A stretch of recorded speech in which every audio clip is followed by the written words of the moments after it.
আসসালামু আলাইকুম।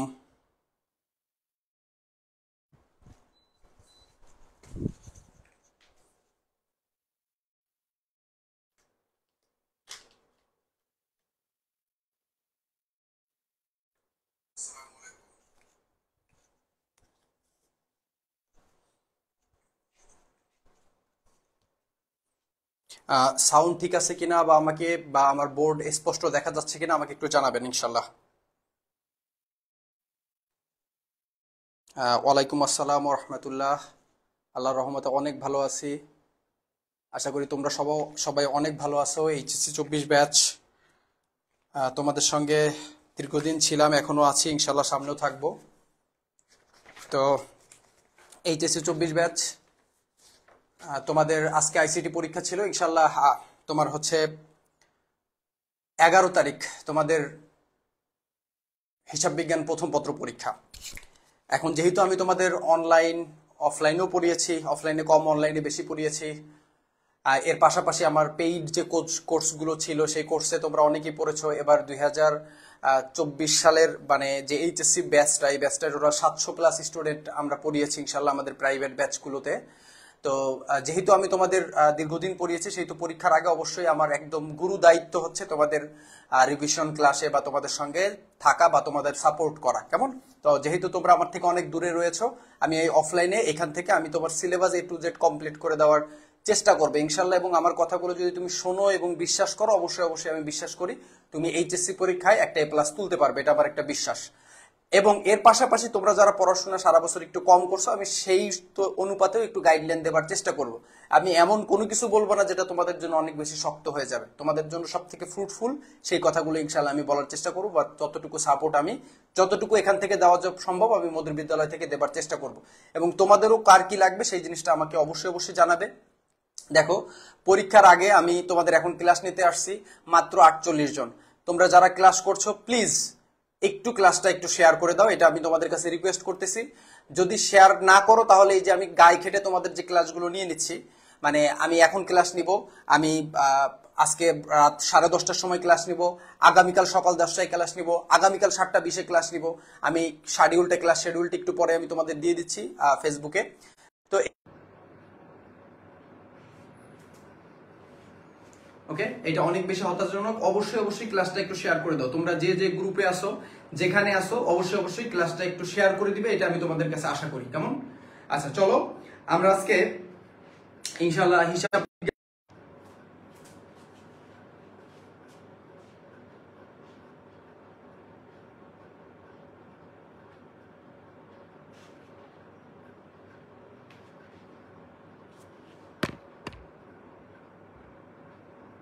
ওকে, extremely sorry sorry, একটু টেকনিক্যাল প্রবলেম ছিল। আচ্ছা আমি একটু বলে দিই তোমাদের, আমি আজ যে ক্লাসটা করাবো 7টা 20-এ ইনশাল্লাহ, এই ক্লাসে আমি তোমাদের প্রথম অধ্যায় এবং তৃতীয় অধ্যায়টা করাবো ইনশাল্লাহ, কেমন? ঠিক আছে। আচ্ছা, আজ রাত 10টা 30-এ যে ক্লাসটা করাবো ইনশাল্লাহ, বা 10টা 20-এ, এই ক্লাসটা হবে হচ্ছে নবম অধ্যায় আর্থিক বিবরণী। ওকে, এরপর আগামীকাল, ঠিক আছে, মানে হচ্ছে 10/7 সকাল 10টা 20-এ যে ক্লাসটা করাবো সেটা থাকবে হচ্ছে তোমার আচ্ছা এই এই এই যে লেকচারগুলো এবং এবছর সন্ধ্যার সময় যে ক্লাসগুলো থাকবে এটা আমি তোমাকে ফেসবুকে বলে দিচ্ছি। আপাতত আজকে রাতে এই দুটো ক্লাস, ঠিক আছে? তো আসো, প্রথম অধ্যায় আর তৃতীয় অধ্যায় আমরা করব। তো প্রথম অধ্যায়টা হচ্ছে তোমরা সবাই জানো হিসাব বিজ্ঞান পরিচিতি। এখন তুমি বলতে পারো স্যার এই সহজ অধ্যায়টা আমি পারি, তো আমি তোমাকে সাজেশন দিয়ে দিচ্ছি, একটু খেয়াল করো। এই প্রথম অধ্যায় থেকে জাস্ট তুমি 2টা সৃজনশীল যদি করো তোমার A to Z কমপ্লিট হয়ে যাবে। মাত্র 2টা সৃজনশীল যদি তুমি কমপ্লিট করো তোমার A to Z কমপ্লিট হয়ে যাবে। সাউন্ড কম, এক্সট্রিমলি সরি।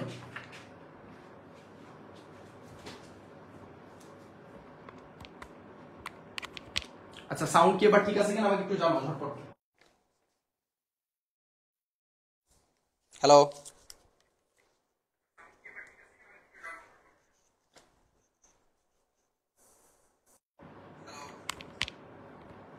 হ্যালো,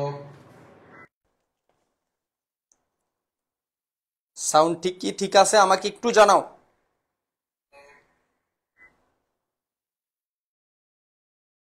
সাউন্ড ঠিক কি ঠিক আছে আমাকে একটু জানাও। সম্ভবত এবার ঠিক আছে। ঠিক আছে, তারপর ঠিক না থাকলে আমাকে একটু জানাও।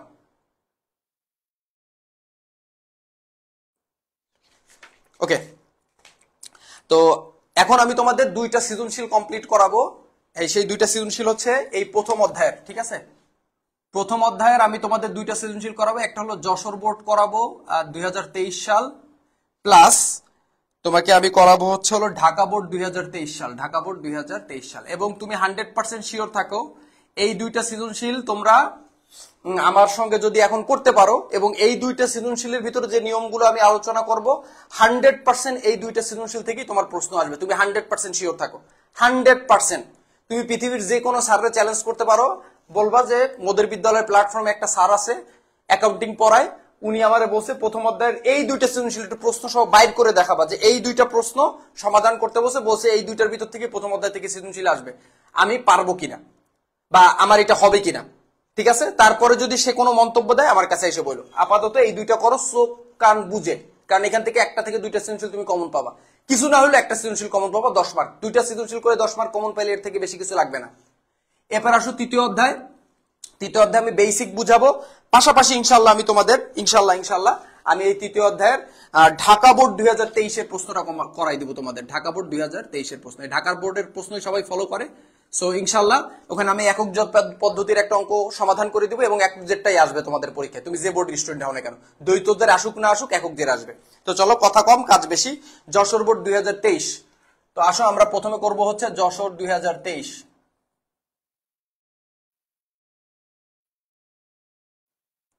সাল। অধ্যায়ের নাম হচ্ছে হিসাব বিজ্ঞান পরিচিতি। ঠিক আছে, আমি আবার বলে দিচ্ছি, অধ্যায়ের নাম হচ্ছে, এই যে আমি এখানে লিখে দিলাম, হিসাব বিজ্ঞান পরিচিতি। হিসাব বিজ্ঞান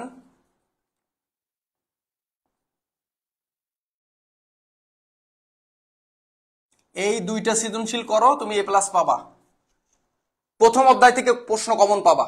এই জাস্ট খালি দুইটা সৃজনশীল করো, ঠিক আছে। আর একটা হাম্বেল রিকোয়েস্ট, ক্লাসগুলো একটু শেয়ার করো। আচ্ছা, প্রথম কোশ্চেন হচ্ছে হলো যশোর বোর্ড 2023, জনাব শাকিল 2022 সালের 1 জুন তারিখে নগদ 80,000 টাকা, 70,000 টাকার অফিস সরঞ্জাম, 40,000 টাকার ব্যাংক ঋণ নিয়ে ব্যবসা শুরু করলেন। উক্ত মাসের ব্যবসায়ে অন্যান্য লেনদেনগুলো ছিল নিম্নরূপ। ওকে, জুনের 2 তারিখে বলছে যে নগদে পণ্য ক্রয় করা হয়েছে 10,000 টাকা। জুনের 4 তারিখে বলছে আয়কর প্রদান করা হলো তোমার হচ্ছে 2,000 টাকা। এরপরে হচ্ছে অফিস কর্মচারীর বেতন প্রদান করা হয়েছে 8,000 টাকা। 10 তারিখে বলছে অফিসের জন্য একটি ল্যাপটপ ক্রয় করা হলো 30,000 টাকা। জুনের 15 তারিখে বলছে নিজ প্রয়োজনে পণ্য উত্তোলন করা হয়েছে 3,000 টাকা। জুনের 28 তারিখে বলছে নগদে পণ্য বিক্রয় 20,000 টাকা। জাস্ট একটু খেয়াল করে এই সৃজনশীলটা করলে তুমি ইনশাল্লাহ হয়ে যাবে। কদাক প্রশ্নে বলছে জনাব শাকিলের মোট উত্তোলনের পরিমাণ কি? কদাকে কি বলছে? জনাব শাকিলের মোট উত্তোলনের পরিমাণ। এখন আমারে বলো উত্তোলন কারে বলে? একটা মালিক ব্যবসা দিয়ে যেটা নেয় সেইটাই উত্তোলন। মালিক ব্যবসা দিয়ে যেটা নেয় সেইটাই উত্তোলন। মালিক যেটা দিয়ে নেয়, ব্যবসা দিয়ে যেটা নেয় সেইটাই উত্তোলন। আমার একটা ব্যবসা আছে, ওই ব্যবসা দিয়ে মনে করো আমি একটা চুল নিয়ে গেলাম, এই চুলটাই হচ্ছে উত্তোলন। কালকে পরীক্ষা আমি এর চাইতে ভদ্র ব্যবহার, এর থেকে সুন্দর ব্যবহার করতে পারতেছি না। মালিক ব্যবসা থেকে যা নেয়, কালকে মানে পরশুদিন, মালিক ব্যবসা থেকে যা নেয় তাই হচ্ছে হলো উত্তোলন। মালিক ব্যবসা থেকে যা নেয় তাই হচ্ছে হলো উত্তোলন। মালিক ব্যবসা থেকে যা নেই তাই হচ্ছে হলো উত্তোলন। হইতে পারে মালিক ব্যবসা দিয়ে পণ্য নিছে, আমার চাইলের ব্যবসা, আমি ব্যবসা দিয়ে চাইল নিছি, এটা হলো পণ্য, এটা হলো উত্তোলন। এমন হইতে পারে আমার ছেলের স্কুল বেতন দিতে হবে, নাই যদিও বা ছেলে, কিন্তু ব্যবসা দিয়ে আমি নগদ টাকা নিছি, ওই যে নগদ টাকা নিছি এটাই হলো উত্তোলন। আমার ব্যক্তিগত খরচ, কি খরচ? আমার ব্যক্তিগত খরচ আমি যদি ব্যবসা দিয়া পরিশোধ করি এইটারে বলবে উত্তোলন। আমার ব্যক্তিগত খরচ, মালিকের ব্যক্তিগত খরচ যদি ব্যবসা থেকে পরিশোধ করা হয় সেটাকে বলা হয় উত্তোলন। আরো দুইটা জিনিসকে বলা হয় উত্তোলন, একটু লিখে রাখো। 1 নম্বরে বলে হচ্ছে হলো আয়কর রে। কারে? আয়কর রে। সরকারে যে করটা দিতে হয়, আমরা ইনকাম করার পর সরকারকে যে করটা দিতে হয় ওইটারে বলে আয়কর। আচ্ছা, আরেকটা জিনিস বলে যেটাকে বলা হয় জীবন বীমা, লাইফ ইন্স্যুরেন্স। জীবন বীমা, অন্য কোনো বীমা না কিন্তু, জীবন বীমা। এই 5টা জিনিস বাদে পৃথিবীর কোনো কিছু উত্তোলন নাই। ব্যক্তিগত খরচ যদি ব্যবসা দিয়ে করা হয়, এটা একটু ভালো মোটা দাগে মনে রাখবা।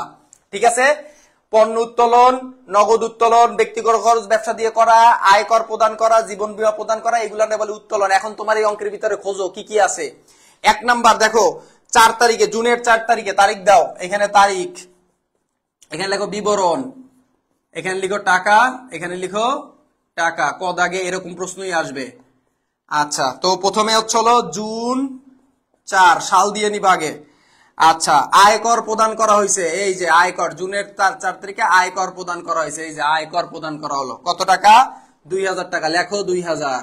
ওকে, এরপরে আসো, নিজ প্রয়োজনে পণ্য উত্তোলন করা হয়েছে 15 তারিখ। নিজ প্রয়োজনে মানে কি? আমি মালিক, আমার প্রয়োজনে আমি ব্যাংক থেকে উত্তোলন করছি, নিজ প্রয়োজনে আমি উত্তোলন করছি, তাইলে আমরা লিখতে পারি নিজ প্রয়োজনে, প্রয়োজনে উত্তোলন, উত্তোলন। ওকে, 2টা সৃজনশীল করাবো 10 মার্ক পাবা, 2টা সৃজনশীল করাবো 10 মার্ক পাবা, খালি সময় দাও, 1টা সেকেন্ড বৃথা যাবে না ইনশাল্লাহ। 3000 টাকা, 3 আর 2 5000 টাকা। আচ্ছা, এইটাই আমাদের ক দাগের উত্তর, 100% কনফার্ম। এই যে আমাদের শীটের পাশে উত্তর দেওয়া আছে 5000 টাকা। ওকে, তার মানে আমাদের উত্তর মিলেছে। অঙ্ক বুঝতে পারছো কিনা বলো, এইটা নোট করো, ঠিক আছে? ওকে, হয়ে গেছে, ডান। শেয়ার একটু প্লিজ রিকোয়েস্ট করতেছি, একটু শেয়ার দাও, একটু রিকোয়েস্ট করতেছি, তোমরা যে যে গ্রুপে আসো প্লিজ একটু ভিডিওটা শেয়ার দাও। আমি এই শেয়ারের কথা তোমাদের কখনো বলি নাই, বাট কিছু কষ্ট আছে মনের ভিতরে, অন্য একদিন শেয়ার করবে, এখন সময় নাই শেয়ার করার। খদাগে বলছে দেখো, এখন যে প্রশ্নটা আছে মোস্ট ইম্পর্টেন্ট প্রশ্ন, পরীক্ষা আসবেই আসবে ইনশাল্লাহ। 2, 4, 10 ও 28 তারিখের লেনদেনের হিসাব খাত নির্ণয় করে হিসাবের শ্রেণী বিভাগ দেখাও, হিসাবের শ্রেণী বিভাগ দেখাও, হিসাবের শ্রেণী বিভাগ দেখাও, হিসাবের এসিও কাজ করে না, আরে আল্লাহ, হিসাবের শ্রেণী বিভাগ দেখাও, হিসাবের শ্রেণী বিভাগ দেখাও, হিসাবের শ্রেণী বিভাগ, হিসাবের শ্রেণী বিভাগ দেখাও। বলো, আধুনিক হিসাব বিজ্ঞানে হিসাব কয় প্রকার? আধুনিক হিসাব বিজ্ঞানে হিসাব কয় প্রকার?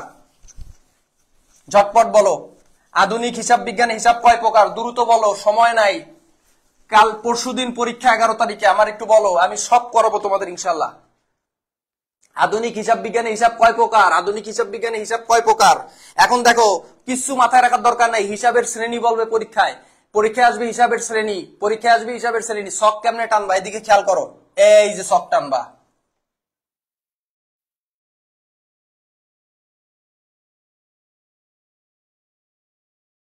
একদম সিম্পল শক, এত সিম্পল কোনোদিন হয় না কোনো কিছু। তাহলে আমরা কি লিখবো? লেনদেনের হিসাব খাত নির্ণয় করে হিসাবের শ্রেণী বিভাগ লিখবো, হিসাবের শ্রেণী বিভাগ নির্ণয়, হিসাবের শ্রেণী বিভাগ নির্ণয়। 2টা সৃজনশীল করলে হয়ে যাবে, 2টা সৃজনশীল করলে 10 মার্ক, এই যে 2টা সৃজনশীল করলে 10 মার্ক। আচ্ছা, এখানে যেহেতু হিসাব খাত নির্ণয় করতে বলছে, হিসাব কি বলছে? হিসাব খাত, তাহলে এখানে হিসাব খাতই লিখবো, বিবরণ লিখলে হয়, হিসাব খাত লেখাটা ভালো হবে। হিসাব খাতও লিখতে পারো, হিসাব শিরোনামও লিখতে পারো, একটা লিখলেই হয়েছে। এইখানে লিখবা হলো হিসাবের শ্রেণী নির্ণয় করতে বলছে, তাহলে এখানে লিখবে হিসাবের শ্রেণী, হিসাবের শ্রেণী, হিসাবের শ্রেণী, হিসাবের শ্রেণী। আর রাত 10টায় অবশ্যই আর্থিক বিভিন্ন যদি বেসিক থেকে শিখতে চাও, রাত 10টার ক্লাস মিস দিবা না। আচ্ছা, আসো, হিসাবের শ্রেণী বিভাগ বলো, আধুনিক হিসাব বিজ্ঞানে হিসাব কয় প্রকার? বাবা, আধুনিক হিসাব বিজ্ঞানে হিসাব 5 প্রকার, আধুনিক হিসাব বিজ্ঞানে হিসাব 5 প্রকার। এই যে হিসাবের শ্রেণী, 1 নাম্বার আয় বা আয় হিসাব, আয় মানে যত প্রকার আয়, টাকা আইছে। 2 নাম্বার হলো ব্যয়, টাকা গেছে, ব্যবসা দিয়ে টাকা চলে যায় না। 3 নাম্বার হলো সম্পত্তি, আমাদের সম্পত্তি থাকে না ব্যবসায়, বিভিন্ন সম্পদ টম্পদ নিয়ে আমরা ব্যবসা করি। 4 নাম্বার হলো দায়, আমাদের দায়ও তো থাকে ব্যবসায়। এবং 5 নাম্বার হলো আমাদের মালিকানা সত্ত্ব, মালিকানা সত্ত্ব। এরকম প্রশ্ন আসবে। আধুনিক হিসাব বিজ্ঞান হিসাব কয় প্রকার? 5 প্রকার। আধুনিক হিসাব বিজ্ঞান হিসাব কয় প্রকার? 5 প্রকার। সনাতন পদ্ধতির হিসাব কয় প্রকার? 3 প্রকার। ব্যক্তিবাচক হিসাব, নামিক হিসাব, সম্পত্তিবাচক হিসাব। আপাতত এই যে আধুনিক হিসাব বিজ্ঞানই তো আমরা অঙ্ক করতেছি, সুতরাং এই 5 প্রকার। 2টা সৃজনশীল করবো, জাস্ট 2টা সৃজনশীল, প্রথম অধ্যায় ডান। আসো আসো, আমরা এখন খুঁজি। এখানে কিন্তু সব করতে বলে নেই বাবা, এখানে বলছে 2, 4, 10, 28 তারিখের, 2, 4, 10, 28 তারিখে, 2, 4, 10, 28 তারিখে। তাহলে 2 তারিখে কি বলছে? পণ্য ক্রয় নগদে ক্রয়, তাহলে লিখবো প্রথমে সাল লিখি 2022, ভালো কথা, জুন 2। ওকে, নগদে পণ্য ক্রয় করলে 2টা হিসাব খাত সৃষ্টি হয়, একটা হচ্ছে ক্রয় হিসাব তৈরি হয়, আর নগদে ক্রয় করছি নগদান হিসাব তৈরি হয়। কোনো ডেবিট ক্রেডিট লেখা যাবে না, কোনো টাকার অ্যামাউন্ট লেখা যাবে না, কারণ এখানে তুমি ডেবিট ক্রেডিট নির্ণয় করতেছো না, টাকাও নির্ণয় করতেছো না, তুমি নির্ণয় করতেছো হিসাবের শ্রেণী, তুমি নির্ণয় করতেছো হিসাবের শ্রেণী। এখন বলো এই আমি যদি পণ্য ক্রয় করি টাকা যায়, তাহলে আমাদের এটা ব্যয় হিসাব, তাহলে সুন্দর মতন এখানে ব্যয় লেখো। ব্রাশ বৃদ্ধিও লিখবা না, প্লাস মাইনাসও দিবা না, কিচ্ছু দিবা না, খালি ব্যয় লিখবা, কাজ শেষ, শুধু ব্যয় লিখবা, কাজ শেষ। নগদ টাকা আমাদের সম্পত্তি, কেমন সম্পত্তি? চলতি সম্পত্তি, তোমরা সবাই জানো সম্পত্তি, লিখবা, কাজ শেষ। ওকে, ডান। এইভাবে হিসাবের শ্রেণী আসবে, তুমি এইভাবে করবা, এই যে আমি যেভাবে করাচ্ছি। এরপরে আসো জুনের পরে কত, জুনের পরে 4 করতে বসে, জুনের পরে 4 করতে বসে, যে কয়টা বসে সেই কয়টা এই যে প্রশ্ন দেওয়া আছে 2, 4, 10, 28 তারিখের লেনদেনগুলোর হিসাব খাত নির্ণয় করে হিসাবে শ্রেণী নির্ণয় করো। 4 নাম্বার বসে আয়কর প্রদান করা হলো। তোমরা সবাই জানো আয়কর আর জীবন বীমা এই দুইটার বলে উত্তোলন, আয়কর আর জীবন বীমা এই দুইটার বলে কি? উত্তোলন। তাহলে লিখলাম উত্তোলন হিসাব, আর উত্তোলন হিসাব সবসময় প্রথমে লিখতে হয়, উত্তোলন হিসাব। আচ্ছা, আরেকটা হচ্ছে আয়কর প্রদান করছি, আমরা যখন আয়কর প্রদান করছি আমাদের টাকা গেছে, আমাদের টাকা গেছে, তাহলে নগদান হিসাব, নগদান হিসাব। আর তোমরা সবাই জানো এই যে মূলধন আর উত্তোলন, মালিকানা সত্ত্বের মেইনলি উপাদান দুইটা, একটা হলো মূলধন আর একটা হলো উত্তোলন। তার মানে এই মূলধন আর উত্তোলন যদি দেখো কোথাও, সাথে সাথে ওইটা কি বলো? মালিকানা সত্ত্ব। এইরকম লিখে দিবা, মালিকানা সত্য। আমি কি বলছি বলো? মূলধন আর উত্তোলন বললেই মালিকানা সত্য, মূলধন আর উত্তোলন বললেই কি? মালিকানা সত্য। একটু কষ্ট করে করো, একটু সাথে থাকো, হয়ে যাবে ইনশাল্লাহ। দেখো জাস্ট এই অঙ্কগুলোই বাসায় বসে করো। আর নগদ টাকা তো এই যে দেখো এখানে নগদান হিসাব লিখছে সম্পত্তি, তাহলে এই নগদান হিসাব সারা জীবনই কি? সম্পত্তি। নগদ টাকা মানেই সম্পত্তি, নগদ টাকা মানেই সম্পত্তি। আর বোর্ড কোশ্চেন খুলে দেখো বাসায়, এই যে অঙ্ক দুইটা করাই দিচ্ছি, Dhaka board sorry Jessore board 23 আর ঢাকা বোর্ড 23, এই নিয়মের ভিতর থেকে অঙ্ক আসে ভরে গেছে। তুমি করবা না কেন বাবা? অবশ্যই করবা, ঠিক আছে? আর প্লিজ ভিডিওটা একটু শেয়ার করো। আচ্ছা, এরপরে আসো 4-এর পরে কয় তারিখ করতে বসে? 4-এর পরে 10 তারিখ করতে বসে। আমরা যে কয়টা করতে বলবে তারিখ শুধুমাত্র সেই কয়টা করবো। আবার বললো না যে বাকি 6 নাম্বার কি হয়েছে, 6 নাম্বার করতে বলে নেই, প্রশ্নে বলে দিচ্ছে এই কয়টা তারিখ, তো এই কয়টা তারিখ। 10 তারিখে বসে অফিসের জন্য একটি ল্যাপটপ ক্রয় করা হলো, অফিসের জন্য একটি ল্যাপটপ করা। ল্যাপটপকে আমরা বলি অফিস সরঞ্জাম, মনে রাখবা। ল্যাপটপকে আমরা বলি ল্যাপটপ, কম্পিউটার, হ্যাঁ, তারপর ফটোকপি মেশিন, এগুলো নিয়ে বলি আমরা অফিস সরঞ্জাম। আর কাঠের তৈরি জিনিসে আমরা বলি আসবাবপত্র, কাঠের তৈরি জিনিসে আমরা বলি আসবাবপত্র, কাঠের তৈরি জিনিসে বলি আসবাবপত্র। আর যেগুলো ইলেকট্রনিক জিনিস সেগুলো আমরা বলবো অফিস সরঞ্জাম বা অফিস ইকুইপমেন্ট। তাহলে আমরা লিখবো অফিস সরঞ্জাম, একটা পাইলাম অফিস সরঞ্জাম হিসাব। আরেকটা কি পাইছি? এই অফিস সরঞ্জাম যখন আমরা ক্রয় করছি, ল্যাপটপ যখন ক্রয় করছি আমাদের টাকা গেছে, সো নগদান হিসাব, নগদান হিসাব। এই দুইটা হিসাব পাইলাম। আচ্ছা, অফিস সরঞ্জাম অবশ্যই আমাদের সম্পত্তি হিসাব, কারণ এটা আমরা ব্যবহার করি। দেখো সম্পত্তি সেইটাই যেটা আমরা ব্যবহার করি, স্থায়ী সম্পত্তি সেইটাই যেটা আমরা ব্যবহার করি। এই যে ল্যাপটপ, ল্যাপটপ আমরা কিসের জন্য কিনি? অফিসে। ব্যবসায় ল্যাপটপ কিসের জন্য কেনে? ব্যবহারের জন্য কেনে। তাহলে অবশ্যই অফিস সরঞ্জাম কি? ল্যাপটপটি কি? অবশ্যই সম্পত্তি। আর নগদ টাকা সারা জীবনই কি? এই যে দেখো সম্পত্তি। আচ্ছা, লাস্ট খুবই সহজ এবং খুবই ইম্পর্টেন্ট, সহজ জিনিসই ইম্পর্টেন্ট, সহজ জিনিস খালি খালি জটিল করো না, সহজ জিনিস সহজ রাখো। এরপরে বসে 28 তারিখ, 28 তারিখ কি বসে? নগদে পণ্য বিক্রয় 20,000 টাকা, নগদে পণ্য বিক্রয় 20,000 টাকা। আচ্ছা, এটা হলো 28 তারিখ। পণ্য বিক্রয় করলে নগদ টাকা আসে, তো এই জন্য এটা আগে লিখতে হবে, নগদান হিসাব আর বিক্রয় হিসাব। নগদ হিসাব অলরেডি তোমাদের মুখস্থ হয়ে যাওয়ার কথা। নগদ হিসাব সারা জীবনই কি বলো? সম্পত্তি। ওকে। আর বিক্রয় করলে কি হয় বলো? বিক্রয় করলে আমরা যখন ধরো এই শীটটা যদি আমি বিক্রি করি, এই মার্কারটা যদি আমি বিক্রি করি, এই জামাটা যদি আমি বিক্রি করে দিই, আমার টাকা কি আসবে? আমি যেটা বেশি দেবো বিক্রি করলেই টাকা আসবে, তার মানে বিক্রয় মানে টাকা, আয়। তাহলে আয়, এটাকে আমরা বিক্রয়ের কি ধরো বলো? আয়। বাস, 4-এ-4, নো ডাউট, 4-এ-4 কনফার্ম। হিসাবের শ্রেণী আসবে, এই যে হিসাবের শ্রেণী বিভাগ আসবে, একটু নোট করে নাও প্লিজ। বুঝতে পারছো কিনা আমাকে ঝটপট জানাও, আমি গদাইকে চলে যাব। ঝটপট জাস্ট 10 সেকেন্ড টাইম, দ্রুত বলো আমাকে, দ্রুত বলো, দ্রুত বলো। এবার যেটা করাবো এটা প্রথম অধ্যায় লাগবে, দ্বিতীয় অধ্যায় লাগবে। এখন যেটা করাবো এটা অ্যাকাউন্টিং এর সব থেকে বেসিক জিনিস এবং এটা আসবেই। অ্যাকাউন্টিং এর সব থেকে বেসিক জিনিস এবং এটা আসবেই। আসবে মানে আসবে। ওকে, ওকে, এটা আসবেই, এটা আসবেই। ওকে, ওকে, ওকে। আচ্ছা, ঠিক আছে, সবাই বুঝতে পারছো? স্যার একটু 2 নাম্বারটা বাবা, 2 নাম্বারটা মানে তুমি 4 নাম্বারে বলছো আয়কর প্রদান, আয়কর আর জীবন বীমার বলে উত্তোলন, এই জন্য আয়করের জন্য উত্তোলন হিসাব লিখছি। আর আমরা আয়কর দিলে নগদ টাকা চলে যায়, এই জন্য নগদ হিসাব লিখছি। ওকে, সময় কম, আমাদের খুব কম, পরশুদিন পরীক্ষা। অ্যাকাউন্টিং এ আমাদের A+ লাগবেই লাগবে। আর এই সিকিউ যারা বুঝে বুঝে করবা, এমসিকিউ তে 100% তোমরা ভালো করবা। এমসিকিউ তে তারাই ভালো করতেছো না যারা বা তারাই ভয় পাচ্ছ যারা কিন্তু এই সিকিউরটা ভয় পাচ্ছ। সুতরাং তুমি সিকিউর দিকে সব থেকে বেশি জোর দাও বাবা, তুমি সিকিউর দিকে জোর দাও, তোমার এমসিকিউ অটোমেটিক ভালো হয়ে যাবে। কিন্তু এমসিকিউ পড়তে হবে বাবা, আমি যেভাবে বলে দিচ্ছি ক্লাসের শেষে সেইভাবে পড়ো। আচ্ছা গদাগে আসো। এখন বলছে 1, 6, 10 ও 28 সবগুলো করবো না, 1, 6, 10 ও 28 তারিখের লেনদেনের হিসাব সমীকরণের প্রভাব টেবুলারের, মানে এখানে ভুল গেছে লেখাটা, প্রভাব টেবুলার, এখানে টেবিল লিখছে, টেবিলের মাধ্যমে উপস্থাপন করে, এখানে টেবুলার ছকে উপস্থাপন করো। দেখো 4টা কথা একটু মুখস্থ রাখবা, 4টা কথা আমি কি বলছি বলো, 4টা কথা একটু মুখস্থ রাখবা। 1 নাম্বার কথা, এই বিবরণী ছক, কি বলছি বলো, বিবরণী ছক, এটাও যা টেবুলার ছক, এটাও কি, এটা আসবেই। দুনিয়া যদি উল্টে যায় তাও এই প্রশ্নটা আসবে। এখন যে প্রশ্নটা সমাধান করছে মনে দুনিয়াটা এরকম উল্টে গেছে, তুমি পরীক্ষায় গেছো কিন্তু এই টেবুলার ছক আসবে, এটা কোনোদিন হবে না, আসবেই গ্যারান্টি। টেবুলার ছক একই কথা। এবার বলবে এরকম প্রমাণ করো, প্রমাণ করো এ ইকুয়াল টু কি এল প্লাস ই, আর ওই একই কথা। আবার বলবে হলো হিসাব সমীকরণের প্রভাব, হ্যাঁ হিসাব সমীকরণের প্রভাব, হ্যাঁ লেনদেনের উপর হিসাব সমীকরণের প্রভাব দেখাও। এই 4টা কথা যদি বলে তাইলে তোমাকে করতে হইব টেবুলার ছক। 9, 10 করছো, এখনো হিয়াই করবা, কোনো টেনশন নিও না। ওকে, কোনো টেনশন নিও না। তোমাদের কাছে একটাই রিকোয়েস্ট, ক্লাসটারে একটু শেয়ার করে দাও প্লিজ। ওকে, ক্লাসটারে শেয়ার করে দাও।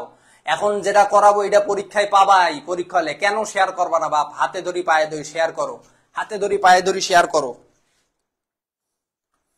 আচ্ছা এটা একটু মুছে ফেললাম বাবারা, আচ্ছা মুছে ফেলাইলাম, এটাও মুছলাম। ওকে আসো, টেবুলার ছক আলতো করে রাখতে হবে। আচ্ছা এই যে দেখো টেবুলার ছক আঁকাই ফেলাইছি, এই মাত্র 4টা এন্ট্রি, বেশি বড় না, একদম সিম্পল। তোমাদের আমি যেভাবে টেবুলার ছক আঁকাচ্ছি এইভাবে করবা, আর তোমাদের যদি টেবুলার ছক থাকে ওইটাও রাইট, যেভাবে করবা সেইভাবেই হবে। গদাগ এনে লিখবো হলো প্রশ্ন যা বলছে তারিখে হিসাব সমীকরণের প্রভাব টেবুলার ছকে লিখবো এরকম। আগে লিখে নিও বাবারা, তোমরা অনেকেই লেও না উপরে হিসাব। অবশ্যই প্রতিটা লেনদেনের উপর শিরোনাম দিবা।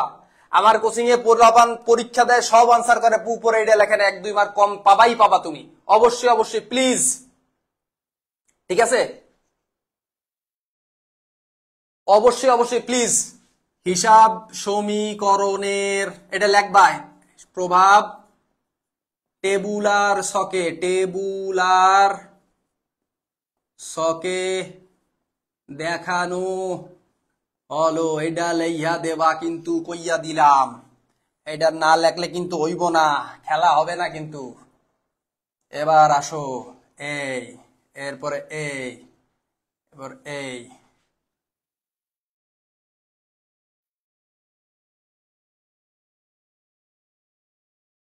ঠিক আছে? এখানে দেবা তারিখ, লিখবা সম্পত্তি, সম্পত্তি মানে অ্যাসেট সমান সমান দায়, দায় মানে কি লায়াবিলিটিস, প্লাস মালিকানা সত্ত্ব,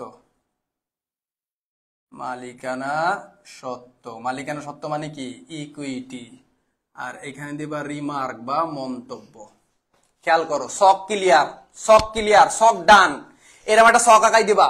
আর তোমাদের সবথেকে শর্টকাট পদ্ধতি বলে দিই বাবাজানরা বলি, সব থেকে শর্টকাট বলি, প্রতি লাইনে ব্যালেন্স নামা আমরা একবারে করবো, হয়ে যাবে। পরীক্ষা হলে এই অঙ্ক করবা 3 মিনিটে, আমি বলে দিচ্ছি যারা পারো এই অঙ্ক করবা মাত্র 3 মিনিটে, 4 মার্কের অঙ্ক। আসো আচ্ছা এবার দেখো বাবারা, আমরা এইভাবে শক লিখলাম, প্রথমে তারিখ, সম্পত্তি, দায়, মালিকানা সত্ত্ব, মন্তব্য। ওকে, আমি এইটা নিয়ে আর কিছুই বলতে চাচ্ছি না। যতগুলো সম্পত্তি সব সম্পত্তি আসবে এইখানে, যতগুলো দায় সব দায় আসবে এইখানে, আর যত প্রকার মালিকানা সত্ত্ব সব আসবে এইখানে। তোমরা জানো হিসাব সমীকরণ সমান সমান এ equal to L plus E, যত টাকার সম্পদ হবে দায় ও মালিকানা সত্ত্ব মিলে তত টাকা হবে।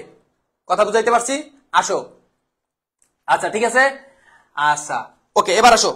তো এবার দেখো 1, 6, এখানে কিন্তু সব করতে বলে নেই বাবা, এখানে জাস্ট করতে বলছে 1, 6, 10, 28 এই কয়টা তারিখের করতে বলছে, জাস্ট আমরা এই কয়টা তারিখ করবো। 1 তারিখে দেখো, এই 1 তারিখ নিয়ে তোমরা ভেজাল করো, আমি সহজে বুঝাই দিচ্ছি। দেখো 2022 জুন, একটু সময় দাও, একটু সময় দাও, 10টা মার্ক কমন পাবা, 10টা মার্ক কমন পাওয়াই দিচ্ছি। জাস্ট 2টা সৃজনশীল করায়, Jessore board, Dhaka board 23, 100% common পাওয়াই দিচ্ছি, কেন করবা না, একটু করো। আচ্ছা দেখো 1 তারিখে কি বলছে, জুন 1 তারিখে নগদ 80,000 টাকা। ভালো কথা, নগদ, তাহলে নগদ পাইলাম 80,000, এটা 80,000 পরে লিখতেছি। 70,000 টাকার অফিস সরঞ্জাম, তাহলে অফিস সরঞ্জামও কি বলো, সম্পত্তি, সম্পত্তির ঘরে টানলাম অফিস সরঞ্জাম। 40,000 টাকার ব্যাংক ঋণ নিয়ে ব্যবসা শুরু করছে। ভালো কথা। তো দেখো এখানে 80,000 টাকা তার কাছে নগদ ছিল, আর ব্যাংক থেকে ঋণ নিছে 40,000, তাহলে তার কাছে টোটাল হইলো কত, 80 আর 40 1,20,000, তাহলে নগদ হচ্ছে 1,20,000। এখন বলতে পারো স্যার, আমি একটু ছোট করে লিখলাম, এখন বলতে পারো যে স্যার তার কাছে তো নগদ 80,000, আপনি 1,20,000 কেন লিখলেন? বাবা, ব্যাংকের থেকে যে 40,000 টাকা ঋণ নেছে, ব্যাংকের থেকে যে আমরা টাকাটা ঋণ নেই, এটা কি নগদ টাকাই তো নেই। তা আমার কাছে 80,000 ছিল, আর আমি ব্যাংক থেকে 40,000 ঋণ নিলাম, তাহলে আমার কাছে মোট হইলো কত? আমার কাছে মোট হইলো হচ্ছে, আমার কাছে মোট হইলো কত? আমার কাছে মোট হইলো 1,40,000 টাকা। তাহলে সরি, 1,20,000 টাকা। 80 আর 40 1,20,000, তাই আমি নগদ লিখছি 1,20,000 টাকা। এরপরে যদি একটু খেয়াল করো, দেখো এখানে দেখবা হচ্ছে অফিস সরঞ্জাম হচ্ছে 70,000 টাকা, তাহলে এখানে অফিস সরঞ্জাম লিখতে হবে, অফিস সরঞ্জাম, ঠিক আছে। এটা হচ্ছে 70,000 টাকা, লিখলাম 70,000, একটু বুঝে নিও বাবা, 70,000, ঠিক আছে। আচ্ছা, এবার আমরা মালিকানা সত্ত্বের ঘরে মূলধনে কত টাকা লিখবো? মূলধনে লিখবো হচ্ছে এই দুইটা আগে যোগ দিব, তাহলে 1,90,000, ওই 1,90,000 থেকে আমাদের 40,000 বিয়োগ দিতে হবে, তাহলে থাকে কত, 1,50,000 টাকা। তাহলে মূলধনের ঘরে লিখবে 1,50,000 টাকা, ঠিক আছে, 1,50,000 টাকা। আর বাকি যে 40,000 টাকা, ওইটা হলো আমাদের ব্যাংক ঋণ, ব্যাংক ঋণ মানে ওইটা আমাদের দায়, ব্যাংকের থেকে ঋণ নিলে অবশ্যই তো এটা দায়। কত টাকা? 40,000 টাকা। ওকে, এই তুমি দেখো, এই যে সমান সমানের এই পাশে যা থাকবে ওই পাশেও তাই থাকতে হবে। এই দুটো যোগ দিলে হয় 1,90,000, 1,50,000 আর 40,000, আর এই 1,20,000 আর 70,000 যোগ দিলে হয় 1,90,000, 100% হয়ে গেছে। আসো কমপ্লিট করলাম। মনে রাখবা, মন্তব্যে মানে মালিকানা সত্ত্বের ঘরে কোনো এন্ট্রি আসলেই মন্তব্য দিতে হয়। মন্তব্য দিতে হবে কি, এখানে আমরা লিখতে পারি মূলধন আনয়ন, মূলধন আনয়ন। ওকে, ঠিক আছে। জেরমের নাম লাগবে না, যে প্রতি লাইনে যোগ দাও, ওগুলো বাদ, লাথি মেরে বাদ। এখন পরীক্ষার সময় বাঁচাইতে হবে, একবারে করবা, লাস্টে উত্তর যোগ করে দেবো, হয়ে যাবে। এরপরে 1 তারিখ গেল, এরপর হচ্ছে 6 তারিখ। 6 তারিখে কি বলছে? অফিস কর্মীকে বেতন প্রদান করা হলো, অফিস কর্মীকে বেতন প্রদান করা হলো। তাহলে অফিস কর্মীকে বেতন প্রদান করলে যাবে, দেখি বেতন হিসাব ডেবিট আর নগদান হিসাব ক্রেডিট। বেতন দিলে ব্যয় হয় ইকুইটি মাইনাস, আর নগদ টাকা চলে গেলে সম্পদ হ্রাস পায় এ মাইনাস। তাহলে দেখো এটা হলো কত, জুন 6, কত টাকা বেতন দিছি? 8,000 টাকা বেতন দিছি, তাহলে 8,000 টাকা আমার নগদ চলে গেল, ঠিক আছে। 8,000 টাকা আমার নগদ, 8,000 টাকা আমার প্রতিষ্ঠান থেকে নগদ চলে গেল, যে 8,000 টাকার বেতন দিছি। আর বেতন দিলে আমাদের কি হয়? ব্যয় হয় না। আমরা জানি আয় মূলধন ব্যয় উত্তোলন, কোনটা হইলেই এই মালিকানা সত্ত্বের ঘরে আসে। তাহলে আমাদের 8,000 টাকা এখান থেকে কি পাবে বলো? হ্রাস পাবে, এবং আমরা এখানে লিখে দেবো ব্যয়, বা শেষ। তোমাদের কোনো প্রশ্ন থাকলে কমেন্টে করো, আমি এই ভিডিওটা, এই অঙ্কটা শেষ করে আমি তোমাদের সব কমেন্টে রিপ্লাই দিব। আচ্ছা, এরপরে আসো 10 তারিখ। অফিসের জন্য একটি ল্যাপটপ ক্রয় করা হলো। ল্যাপটপকে আমরা অফিস সরঞ্জাম বলি, ল্যাপটপকে আমরা অফিস সরঞ্জাম বলি। 10 তারিখে খেয়াল করো, 10 তারিখে খেয়াল করো, অফিসের জন্য একটি ল্যাপটপ করা হয়েছে 30,000 টাকা, তার মানে 30,000 টাকার অফিস সরঞ্জাম বৃদ্ধি পাইছে, সম্পত্তি বৃদ্ধি পাইছে। এবং এই 30,000 টাকার ল্যাপটপ ক্রয় করার জন্য আমার 30,000 টাকা আমার ব্যবসা থেকে নগদ চলে গেল, তাহলে আমরা এই 30,000 টাকা এখান থেকে সুন্দর করে মাইনাস করে দেবো, নগদ টাকা চলে গেল। তাই এটা কয় তারিখ? 10 তারিখ। ওকে, শেষ, ডান। এটার মন্তব্যের ঘরে মন্তব্য দিব না, কারণ এটা শুধুমাত্র একটা সম্পদে আসছে, একটা সম্পদ থেকে হ্রাস পাইছে, এটা মালিকানা সত্ত্বের ঘরে আসেনি। এরপর হচ্ছে 28 তারিখ, লাস্ট 28 তারিখ। দেখো, নগদে পণ্য বিক্রয় করা হয়েছে, নগদে পণ্য বিক্রি করছে। নগদে পণ্য বিক্রি করলে টাকা আসে, নগদে পণ্য, তুমি নগদে কোনো কিছু বিক্রি করছো, তোমার টাকা আসবে না, তাহলে 20,000 টাকা তোমার নগদ আসছে নগদের ঘরে। ওকে, আচ্ছা। আর বিক্রয় করলে আমরা সবাই কি জানি? আয় হয়। বিক্রয় করলে কি হয়? আয় হয়। আর আয় হইলে কোথায় আসবে? মালিকানা সত্ত্বের ঘরে আসবে। এই 4টা উপাদানের কোনো একটা হইলে হয়েছে আয়, ব্যয়, মূলধন, উত্তোলন। এই 4টা উপাদানের কোনো একটা উপাদান হইলে মালিকানা সত্ত্বের ঘরে আসবে। যেহেতু বিক্রয় করলে আয় হয়, সেই এটা মালিকানা সত্ত্বের ঘরে আসবে 20,000 টাকা। মালিকানা সত্ত্ব বৃদ্ধি পায় আয় হইলে, প্লাস প্লাস, এখানে অবশ্যই আয় লিখে দিব, বা বিক্রয় লিখে দিলেও হয়, সমান সমান দিব। এবার ক্লোজ। এই যে 4টা আইটেম করতে বসে, 1, 6, 10, 28 4টাই নিয়ে ফেলছি। এবার হচ্ছে তুমি 2টা এক্সট্রা টাইনে দিবা, এরকম ঘর, এই একটা টানবা, এই একটা টানবা। এরপরে নিচে লেজমেজ যা থাকবে ওগুলো তুমি মুছে দেবা, ঠিক আছে। এবার দেখো সিম্পল, 70,000 আর 30,000 কত? 1 লাখ।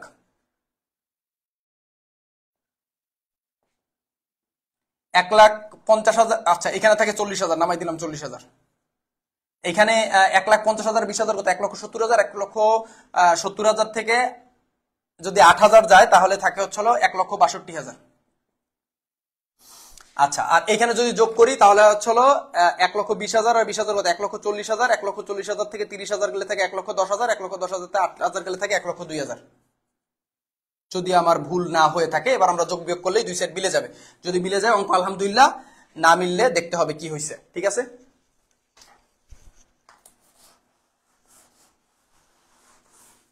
তোমরা এইগুলা একটু ভিতরের এইগুলো একটু মুছে দিবা। এখন তোমাদের অনেকের কোশ্চেন থাকতে পারে যে স্যার এই জায়গাটা যে ফাঁকা রাখছেন এতে কি কোনো সমস্যা? তোমার কোনো প্রবলেম আছে? স্যারেরও কোনো প্রবলেম নাই। এখানে যেহেতু কোনো প্রবলেম নাই, স্যারেরও কোনো প্রবলেম নাই। ঠিক আছে, স্যারের কোনো প্রবলেম নাই। ওকে, তুমি এই জায়গা ফাঁকা রাখবা, কারণ তুমি যদি ওই হিসাব করতে যাও, প্রথমে ওই যে জাবেদা করলা পাশে, এই যে এইটা আমি যেভাবে করছি, এই যে বেতনের এটা জাবেদা করলা, ইকুয়েশন করলা, এবার মিলাইলা যে সম্পদ ঘরে কয়টা আসবে, দায়ের ঘরে, এত সময় আছে নাকি মিয়া তোমার পরীক্ষা হলে? তুমি টাইম, তোমার আর্থিক বিবরণী করতে সময় দেওয়া লাগবে না? যত টাইম দিবা তত দ্রুত, মানে যত দ্রুত করবো তত ভালো। ওকে, আচ্ছা ঝটপট ফাঁকা থাকুক। এনে যোগ দিলে হয় কত? 2,02,000। এই যে সমান সমান এই দুটা যোগ দিলাম, আর এই দুটো যদি আমরা যোগ দিই তাহলে হয় 2,02,000। আর আমাদের শীটের উত্তর কত? 2,02,000। আর তোমরা তো জানো আমরা অ্যাকাউন্টিং স্টুডেন্ট হইলে আমাদের একটু ভাব বেড়ে যায়। ঠিক আছে, তোমরা তো আমার সেই মানে কালজয়ী যে সানগ্লাস, এটা সম্পর্কে তো তোমার আইডিয়া আছেই। ঠিক আছে, তো তোমরা তো আমাকে দেখছোই, যারা দেখছো তারা তো দেখছোই। কে সুন্দর লাগতেছে না? আই হোপ আমাকে অনেক বেশি সুন্দর লাগতেছে, বিকজ এই সানগ্লাসটা পরলে কেন যেন আমার চেহারা এমনি সুন্দর হয়ে যায়, মনে হয় এই সানগ্লাসটাই পরে থাকি সারাদিন। ঘুমাইতেও ইচ্ছা করে না, মানে ঘুমানোর সময় খুলতে ইচ্ছা করে না। প্রবলেম হচ্ছে হলো পাওয়ারওয়ালা চশমা ব্যবহার করি, দ্যাটস ওয়াই এটা ব্যবহার করতে একটু কষ্ট হয়। তো আমি চিন্তা করছি আমার এই সানগ্লাসটা আমি একটু পাওয়ার করে নিব। তোমরা কি আমার সঙ্গে একমত?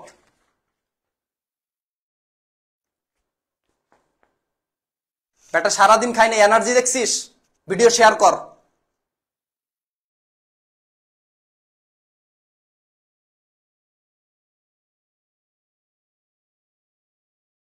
অঙ্ক বুঝছিস কিনা দ্রুত, আর হাসাহাসি করিস না, দ্রুত বল। নেক্সট টপিক যাব। সময় কম, কি করা লাগবে খালি বল। সময় কম, সময় কম। ঢাকা পড়তে এসে যাবো, দ্রুত দ্রুত ঝটপট।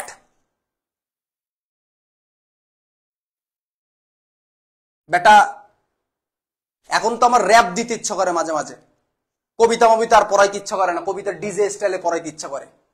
গগনে গরজে মেঘ ঘন বর্ষা, কুলে একা বসে আছি নাহি ভরসা, রাশি রাশি ভাড়া ভাড়া ধান কাটা হলো সারা, ভরা নদী খুরু দ্বারা খড় পরসা, কাটিতে কাটিতে ধান এলো বর্ষা।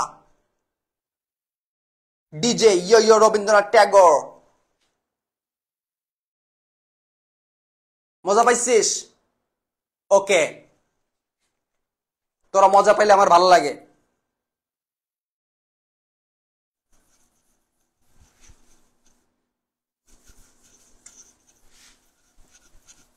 বিশমার্ক বিশমার্ক প্রথম অধ্যায় থেকে ইনশাল্লাহ, প্রথম অধ্যায়ের দ্বিতীয় অধ্যায় থেকে, প্রথম অধ্যায়ের দ্বিতীয় অধ্যায় থেকে 3 থেকে 4টা সৃজনশীল কমন পাওয়া। প্রথম অধ্যায়ের দ্বিতীয় অধ্যায় হিসাবের বৈসমূহ, হিসাব বিজ্ঞান পরিচিতি, 4টা তো পাবা। ভালো ভাগ্য যদি মেলা ভালো হয়, আর ভাগ্য তো এমনি ভালো, 3টা সৃজনশীল মাস্ট কমন পাবা খালি প্রথম 2টা অধ্যায় করলেই। আর পড়ে রয়েছে কোন কোন অধ্যায় মধ্যায় নিয়ে কোন স্যারের কি বলে আল্লাহ মাহবুব জানে, আর তোমরা কি বলো আর কি শোনো। সানগ্লাসটা খুলে ফেললাম, বুঝিস না? মাথা মোতা ভরে সয়ে দিয়ে কম বেড়া। এবার ঠিক দেখছি, দুনিয়া সুন্দর। এই যে সত্যাধিকার, স্যার আইবি কিন্তু সত্যাধিকার পরিমাণটা নির্ণয় করো। সূত্র মুখস্থ, সত্যাধিকার মুখস্থ করবে কিভাবে? প্রারম্ভিক মূলধন প্লাস অতিরিক্ত মূলধন প্লাস মূলধন সুদ প্লাস নিট লাভ মাইনাস নিট ক্ষতি মাইনাস উত্তোলন নগদ পণ্য মাইনাস উত্তোলন সুদ মাইনাস জীবন বিমা মাইনাস আয়কর প্লাস সাধারণ সঞ্চিতি। সূত্র এইভাবে মুখস্থ থাকবে, ঠোঁটের আগায় মালিকানা সত্যবাদ জিজ্ঞেস কেন। আয় অঙ্ক শুরু করি।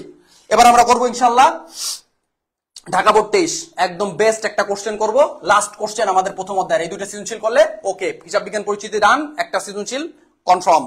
এখন এখানে মোটা দাগে বেশ কিছু ইম্পর্টেন্ট টপিক আলোচনা করব। ঢাকা বোর্ড 2023 চলে আসো, ঢাকা বোর্ড 2023 চলে আসো।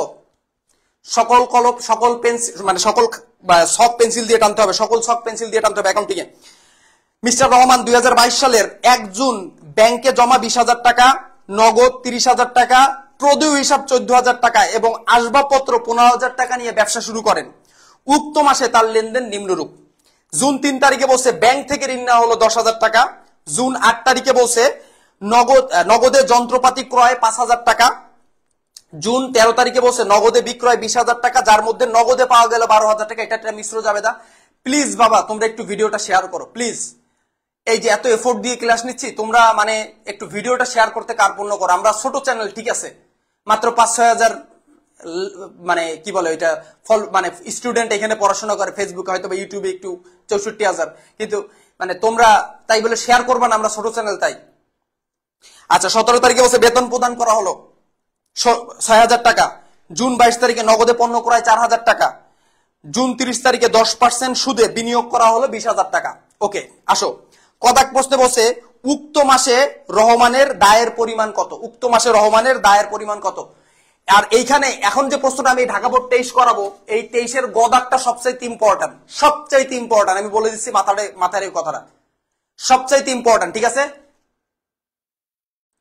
আচ্ছা প্রথম কথাকে বলছে উক্ত মাসে রহমানের দায়ের পরিমাণ কত। তাহলে আসো আমরা দায়ের পরিমাণ, দায় মানে কি? দায় মানে লায়াবিলিটিস স্যার, দায় মানে লায়াবিলিটিস, দায় মানে যা 2 দিন পরে দিয়ে দিতে হবে, এর থেকে সহজ সংজ্ঞা নাই পৃথিবীতে। দায় মানে যা 2 দিন পরে ফেরত দিয়ে দিতে হবে।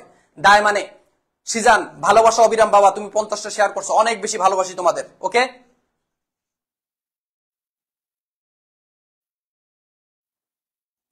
ক নাম্বার দায়ের পরিমাণ নির্ণয় করা হলো। দায়ের পরিমাণ নির্ণয় করা হলো। তারিখ বিবরণ, এই লাস্ট সৃজনশীল করলে 10 মার্ক ডান, 10 মার্ক ডান, 10 মার্ক ডান, ঠিক আছে? 10 মার্ক ডান, 100% টাকা। আচ্ছা দেখো দায় কি বলে বলো? দায়, দায় মানে কি? লায়াবিলিটিস। দায়ের ইংরেজি কি? লায়াবিলিটিস। লায়াবিলিটিস মানে কি? যা 2 দিন পরে ফেরত দিয়ে দাও। বাবা তুমি আমার কাছ থেকে এই মার্কারটা নিছো, তুমি আমার কাছ থেকে এই মার্কারটা নিছো, এই মার্কারটা তুমি ব্যবহারের জন্য, স্যার এই মার্কারটা আমার একদিন জন্য দেন, একদিন পরে এই মার্কারটা তোমাকে আমাদের ফেরত দিয়ে দিতে হবে কিনা? একদিন পরে তোমাদের এই মার্কারটা আমাদের ফেরত দিয়ে দিতে হবে, আমাকে ফেরত দিতে হবে। যেহেতু এটা একদিন পরে আমাদের ফেরত দিয়ে দিতে হবে, যেহেতু এটা তোমার জন্য দায়। তুমি ব্যাংক থেকে 50 লাখ টাকা ঋণ নিছো, তুমি ব্যাংক থেকে 10,000 টাকা ঋণ নিছো, তুমি ব্যাংক থেকে 1 লাখ টাকা ঋণ নিছো, তুমি ব্যাংক থেকে যে টাকাটা ঋণ নিছো এটা কি তোমার টাকা না? 2 দিন পরে তুমি ব্যাংকে ফেরত দিয়ে দেবা, 2 দিন পরে তুমি ব্যাংকে ফেরত দিবা। যেহেতু তুমি 2 দিন পরে ব্যাংকে ফেরত দিয়ে দিতে, এটা হচ্ছে তোমার জন্য দায়। কোনো সংজ্ঞা মঙ্গা মুখস্থ করতে রাজি নাই, কোনো সংজ্ঞা মঙ্গা পড়তে পারবো না। আমার সম্পদের উপর তৃতীয় পক্ষের দাবি, তৃতীয় পক্ষ কি স্যার এইটাই তো জানি না, জানার দরকার নাই, না জানি এ প্লাস পাবা। আসো এই আবার ভুল করলাম, যাইনি এ প্লাস পাইতে হবে। আসো আসো তো দায়ের পরিমাণ আমরা যদি প্রথমে খুঁজি, তো দেখি ব্যাংক জমা 20,000 টাকা, নগদ 30,000 টাকা এবং প্রদেয় হিসাব ছিল কিন্তু 14,000 টাকা। আমরা জানি প্রদেয় হিসাব মানে পাওনাদার, পাওনাদার হচ্ছে একটা দায়, পাওনাদার একটা দায়। তাহলে 2022 জুন 1 কি হিসাব? প্রদেয় হিসাব। প্রদেয় হিসাব মানে পাওনাদার, অ্যাকাউন্টস পেয়েবল। কত টাকা? 14,000 টাকা। বুঝা গেলাম স্যার, ওকে ডান। এরপরে দেখো, আর তোমরা যারা শেয়ার করছো তোমাদের অসংখ্য ধন্যবাদ, অসংখ্য ধন্যবাদ, অসংখ্য অন্তরস্থল থেকে ধন্যবাদ তোমাদের জন্য, ঠিক আছে? আমরা যারা এত ছোট তারপরেও তোমরা আমাদের যারা ভালোবাসো, তোমাদের জন্য আসলে জান হাজির, বুঝছো? এটা বললে বেশি বলা হয়ে যায়। যাও এবার ক্লাসে আসি। ব্যাংক থেকে ঋণ নেওয়া হয়েছে 10,000 টাকা। তাহলে ব্যাংক থেকে, একটু আগে বলছি ব্যাংক থেকে ঋণ নিছো, ব্যাংক থেকে ঋণ নিছো, তাহলে এটা আমাদের জন্য কি বলো? দায়। কারণ কি? ব্যাংকের থেকে যে টাকাটা ঋণ নিচ্ছি 2 দিন পরে ফেরত দিয়ে দিতে হবে, ঠিক আছে? আচ্ছা তাহলে আমরা জুন 3 তারিখে ব্যাংক থেকে ঋণ নিছি, ব্যাংক ঋণ। এই যে আর খালি 2টা প্রশ্ন করব, 10 মার্ক ডান। ব্যাংক ঋণ 10,000 টাকা, ব্যাংক ঋণ 10,000 টাকা, আর কোনো দায় নাই। 10 আর 14 আর 10 24,000 টাকা। আমাদের উত্তর কত শীটে একটু দেখি না। এই যে আমাদের প্রশ্নের পাশে উত্তর দেওয়া আছে 24,000 টাকা, উত্তর হয়েছে ডান। সানগ্লাসটা এখনই পড়া উচিত, সময় যাবে। ওকে কমলাকারের সানগ্লাস, পরীক্ষা হলে যাবা চারদিকে দেখবা শুধু কমলা, উত্তর মিলাবা দেখবা কমলাকার। আমার এই কমলাকারের সানগ্লাসটা তোমাদের চোখে পড়ে যাবে। ওকে আসো, বুঝতে পারছো? বুঝতে পারলে লেখো ডান, না লেখলে হবে, ডান মান লাগবে না, কমেন্টের কোনো দরকার নেই, খালি ভিডিওটা শেয়ার করিস ভাব প্লিজ। আচ্ছা আই হোপ তোমরা বুঝতে পারছো এটা। কোনো প্রবলেম আছে? কোনো প্রবলেম আছে মনুরা?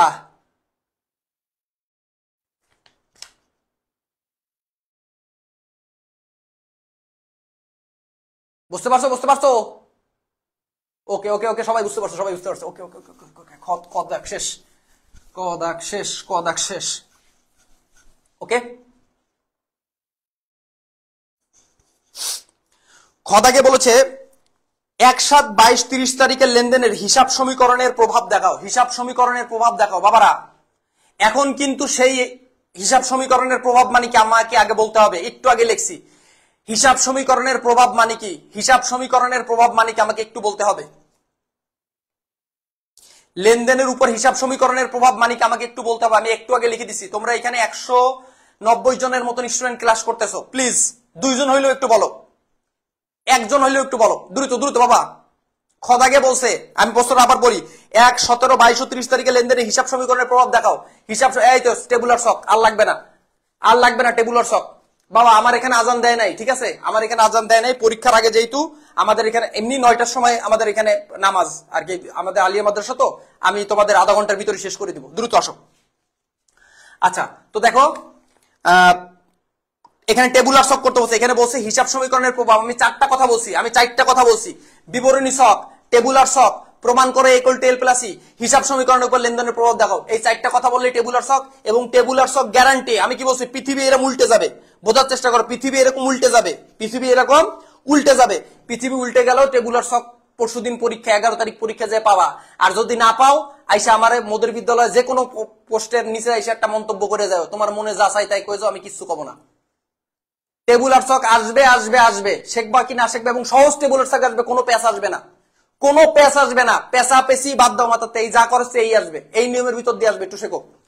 টেবুলার শক বারবার কেন করাচ্ছি, কারণ আসবে, 100% আসবে।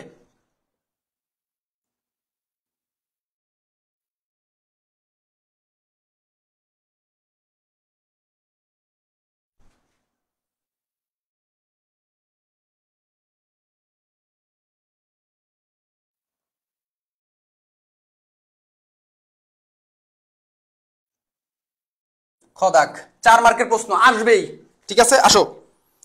লেনদেনের, আর উপরে অবশ্যই টাইটেল লিখে দিবো বাবারা, আমি কিন্তু সময় গেলেও লিখে দিচ্ছি তোমাদের, এগুলো না লিখলেও হয়, তারপরে লিখে দিচ্ছি। লেনদেনের উপর হিসাব সমীকরণের প্রভাব, তারিখ, সম্পত্তি এ সমান সমান দায় এল প্লাস। পরীক্ষা হবে একদম ধুমধারাক্কা। অ্যাকাউন্টিং পরীক্ষা যদি খারাপ হয়, বেটা জীবনে অ্যাকাউন্টিং এ প্লাস ছাড়া অন্য কিছু পাইনি, তোরা যদি এ প্লাস না পাইস হবে। আচ্ছা আসো, লেনদেনের উপর হিসাব সমীকরণের প্রভাব, লেনদেনের উপর হিসাব সমীকরণের প্রভাব, তারিখ, সম্পত্তি, দায়, মালিকানা সত্ত্ব, মন্তব্য।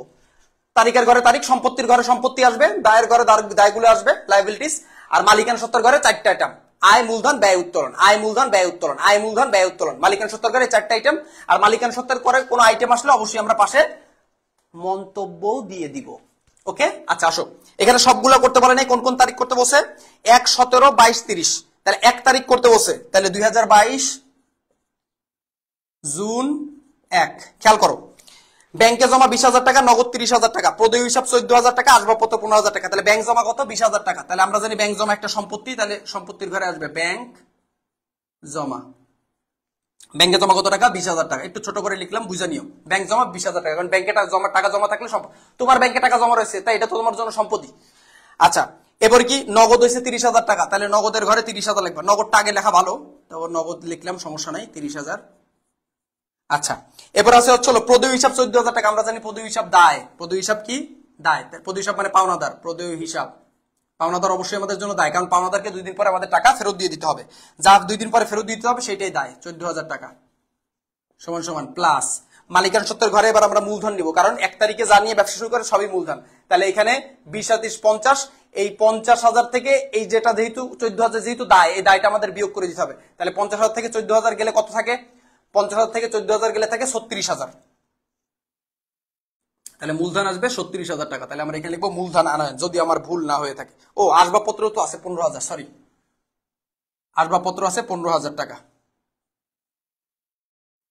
আসবাবপত্র আছে 15,000 টাকা, ঠিক আছে। তাহলে আমরা যদি এখানে যোগ দেই, তাহলে আর তো কোনো সম্পত্তি নাই, জি ঠিক আছে।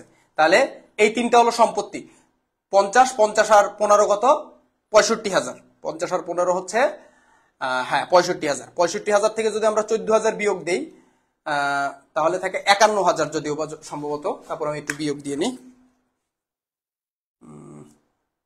65,000 বিয়োগ 14,000, এই 14,000 বিয়োগ করে দিতে হবে, কারণ এটা হচ্ছে হলো দায়, হ্যাঁ 51,000, কারণ এটা আমাদের মূলধন। এখানে আমরা মন্তব্য, যেহেতু মালিকানা সত্ত্বের ঘরে এই 51,000 আসছে, সেহেতু মন্তব্য দিয়ে দিতে হবে মূলধন আনায়ন। আমরা এটুকু সুন্দর মতন ক্লোজ করে দিব, শেষ। উদ্ধৃত মুদ্ধৃত টানা লাগবে না, উদ্ধৃত একদম পরীক্ষার লাস্টে। প্লিজ বাবা, সবথেকে গুরুত্বপূর্ণ টপিক করাচ্ছি, তোমাদের 10টা মার্ক কনফার্ম করাই দিচ্ছি, প্লিজ। ঠিক আছে, তোমরা একটু ভিডিওটা শেয়ার করো প্লিজ, রিকোয়েস্ট করতেছি, হাম্বেল রিকোয়েস্ট। ছোট চ্যানেল, তোমাদের ভালোবাসার জন্য কিন্তু এই পরিশ্রমটুকু করতেছি, একটু ভিডিওটা শেয়ার করো, ঠিক আছে? আচ্ছা, এবার আসো, এরপরে আসি হচ্ছে 17 তারিখ। 17 তারিখ, জি, এরপর 17 তারিখ করতে বসে বেতন প্রদান করা হলো। দেখো, এর জন্য কোনো হিসাব সমীকরণ বোঝা লাগবে না, বেতন প্রদান করছো, নগদ টাকা আসছে না গেছে? নগদ টাকা গেছে, 6,000 টাকা নগদের থেকে মাইনাস করে দিবা।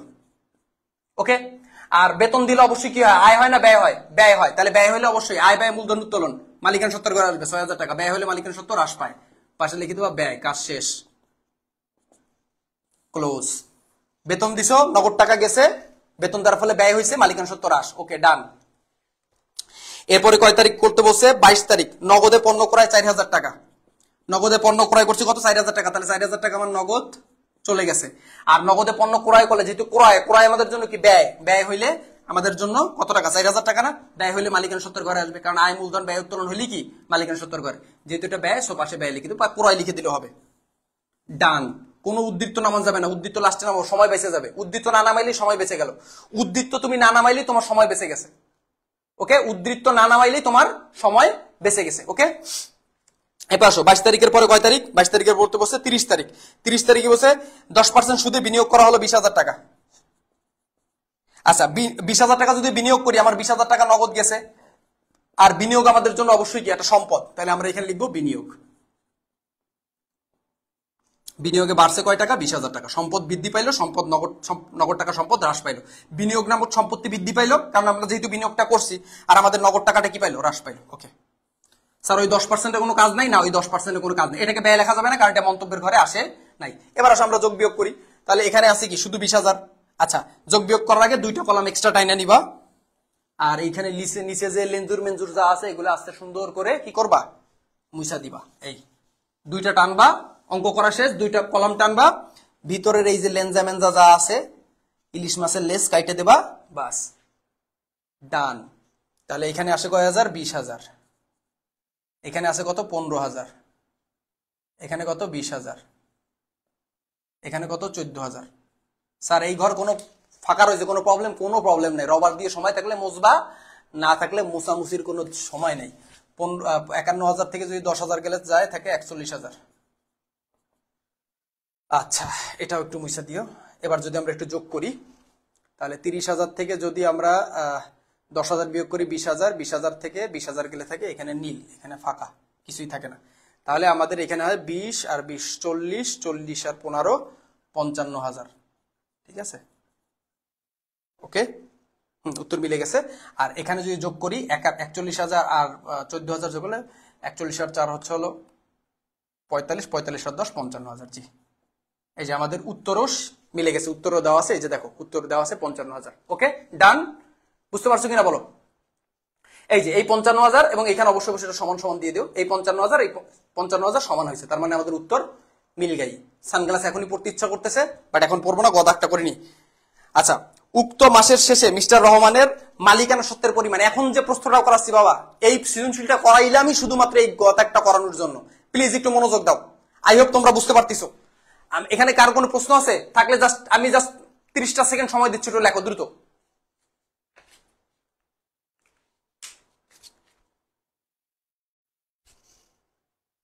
বিনিয়োগটা বুঝলাম না, তুমি বিনিয়োগ করছো, তোমার নগদ টাকা গেছে না 20,000, আর তোমার বিনিয়োগ নামক সম্পত্তি বৃদ্ধি পাইছে, আর ওই 10% সুদের এখানে কোনো কাজ নাই। স্যার, পরীক্ষা হলে খাতা কি পেন্সিল দিয়ে বক্স আঁকবো? সকল মানে সকল শখ, অ্যাকাউন্টিং, ফিনান্স, যে কোনো শখ সবসময় পেন্সিল দিয়ে ব্যবহার করতে, মানে পেন্সিল ব্যবহার করতে হয়, পেন্সিল দিয়ে আঁকাইতে হয়। শীটটা পাওয়া যাবে? জি না বাবা, শীটটা দেওয়া যাবে না, এই শীটটা আমাদের একটু পার্সোনাল শীট, এটা দেওয়া যাবে না। ঠিক আছে,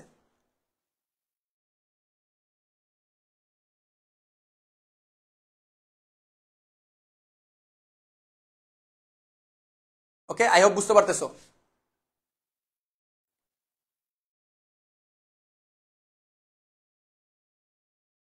হ্যাঁ, ক্লাসটা থাকবে, ক্লাসটা ইউটিউবে থাকবে, ইউটিউবেও থাকবে, ফেসবুকেও থাকবে। আচ্ছা, আমি মুছতেছি, গদাকে চলে যাচ্ছি। এখন হলো মোস্ট ইম্পর্টেন্ট টপিক বুঝাচ্ছি বাবারা।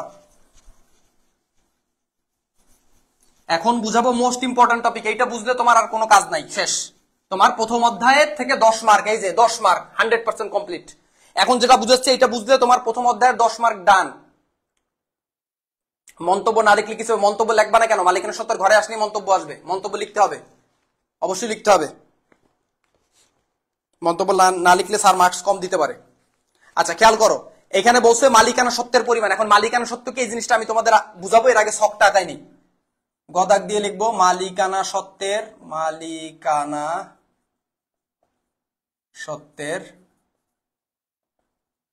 পরিমাণ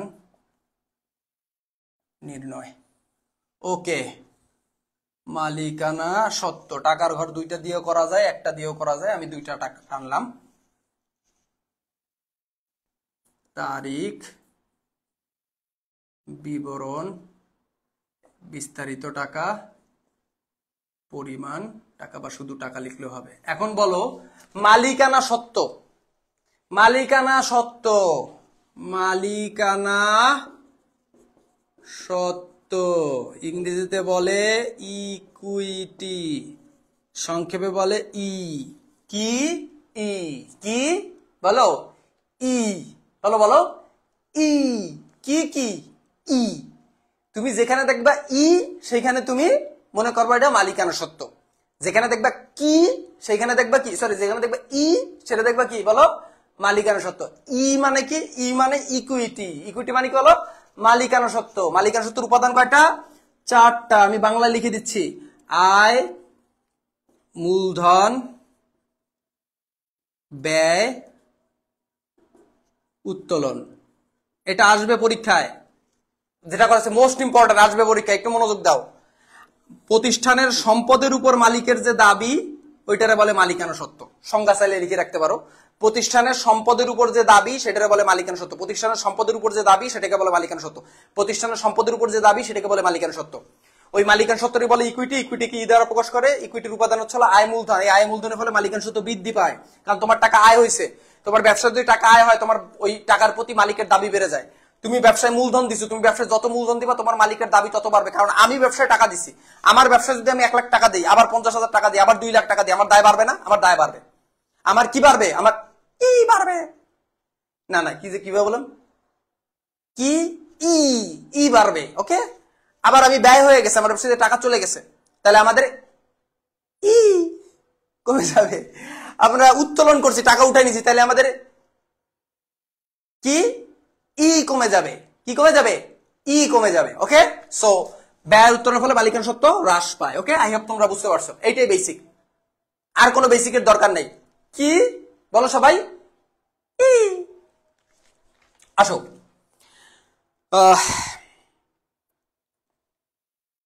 উক্ত মাসের শেষে মিস্টার রহমানের মালিকানা সত্ত্বের পরিমাণ নির্ণয় করো। আচ্ছা, এখানে সবগুলোই করতে হবে। ওকে, নো প্রবলেম। একটা অঙ্ক যেহেতু করবো, ভালো মতন করবো, এবং যেহেতু পরীক্ষা আসবেই 10 মার্ক যেহেতু ইনশাল্লাহ, সো নো প্রবলেম। বিসমিল্লাহ।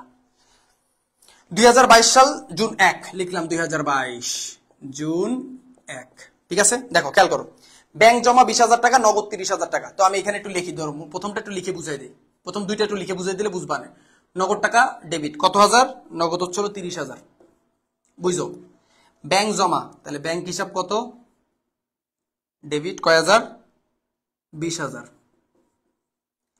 তোমরা সব জায়গায় খালি ইটা খুঁজবা। কিটা খুঁজবা? ইটা খুঁজবা। আচ্ছা, আসবাবপত্র সম্পত্তি, তাহলে আসবাবপত্র ডেবিট। আসবাবপত্র কত? 15,000 টাকা। প্রদেয় হিসাব কি? দায় ক্রেডিট কত টাকা? 14,000 টাকা। আর এইগুলা মালিকের কাছে মূলধন স্বরূপ, তাহলে মূলধন বৃদ্ধি পাইছে, ক্রেডিট। মূলধন হচ্ছিল কত টাকা? 51,000 টাকা ছিল আমার, যদি ভুল না হয়। ঠিক আছে, একটু আগে তো করছিলাম, কারণ এই 3টা যোগ দিয়ে 14,000 বিয়োগ দিয়ে 51,000 বের হয়েছে। ওকে, এবার দেখো আমরা যদি এখানে একটু মালিকানা সত্ত্ব করবার চেষ্টা করি, দেখি ই উপাদানটা আছে কিনা। ঠিক আছে, আচ্ছা খেয়াল করো। এটা হলো নগদ টাকা সম্পত্তি বৃদ্ধি পাইছে, ব্যাংক জমা এটা সম্পত্তি বৃদ্ধি পাইছে, আসবাবপত্র সম্পত্তি বৃদ্ধি পাইছে। উফ আল্লাহ, সব দিক দিয়ে প্রবলেম। আচ্ছা একটু খেয়াল করো বাবারা, প্লিজ একটু খেয়াল করো। এখানে ই আছে, কিছুই যায়নি, মোবাইলে চার্জ নাই, নোটিফিকেশন আসছিল, ঠিক আছে? চার্জ দ্রুত শেষ হয়ে যাবে, যতদূর পাশে ক্লাস নিব, কিচ্ছু করার নাই, ঠিক আছে? আচ্ছা আসো, তাহলে যেহেতু এখানে ই উপাদানটা আছে সেইটা এখানে আসবে। জাস্ট তুমি হিসাব সমীকরণ করে দেখবা ই আছে কিনা, ই থাকলেই এখানে নেবা, এই মালিকানা সত্ত্বের ভিতর নিবা, এই মালিকানা, এবং এই মালিকানা সত্ত্ব কিন্তু আসবেই, আসবেই মালিকানা সত্ত্ব, একটু খেয়াল করো। তাহলে আমরা এখানে লিখবো মূলধন, টাকা কত? 51,000 টাকা, তাহলে লিখবো 51,000, বাস শেষ, শেষ। এরপর আসো, ব্যাংক থেকে ঋণ নেওয়া হলো 10,000 টাকা, জুন 3। আচ্ছা, ব্যাংক থেকে ঋণ নিলে কি হয়? নগদান হিসাব ডেবিট, নগদ টাকা আসে, আর ব্যাংক ঋণ হিসাব কি হবে? ক্রেডিট, ঠিক আছে? নগদ টাকা আসে, তাই নগদ টাকা সম্পত্তি বৃদ্ধি পাচ্ছে, আর ব্যাংক থেকে ঋণ নিলে দায় বৃদ্ধি পায়। দেখো এখন এই দুইটার ভিতর কোথাও ই আছে? ই নাই, তাহলে এটা আমরা নেব না, বাদ। তাহলে 3 তারিখ আসবে না, কারণ এটার ভিতর ই নাই। দেখো, নগদ, ব্যাংক থেকে ঋণ নিছো, নগদান হিসাব ডেবিট, ব্যাংক ঋণ হিসাব ক্রেডিট, সম্পত্তি বৃদ্ধি পাইছে, দায় বৃদ্ধি পায়। নগদ টাকা আমার কাছে নগদ আসছে, এই জন্য সম্পত্তি বৃদ্ধি পাইছে, আর ব্যাংক থেকে ঋণ নিচ্ছে, তাই আমাদের দায় বৃদ্ধি পাইছে। এখানে কোথাও ই নাই, ই নাই, কি নাই, ই নাই, কি নাই, ই নাই, এই জন্য আমরা নি নাই, ঠিক আছে? কি নাই, ই নাই, এই জন্য আমরা নি নাই। বলো, কি নাই, ই নাই, এই জন্য আমরা নি নাই। এবার দেখো, নগদে যন্ত্রপাতি ক্রয় করা হলো, তাহলে যন্ত্রপাতি ক্রয়ের ক্ষেত্রে একটু খেয়াল করো, যন্ত্রপাতি হিসাব ডেবিট বা মেশিন হিসাব একটা বললে, যন্ত্রপাতি হিসাব ডেবিট, আর নগদ টাকা চলে যায়, তাহলে নগদান হিসাব ক্রেডিট।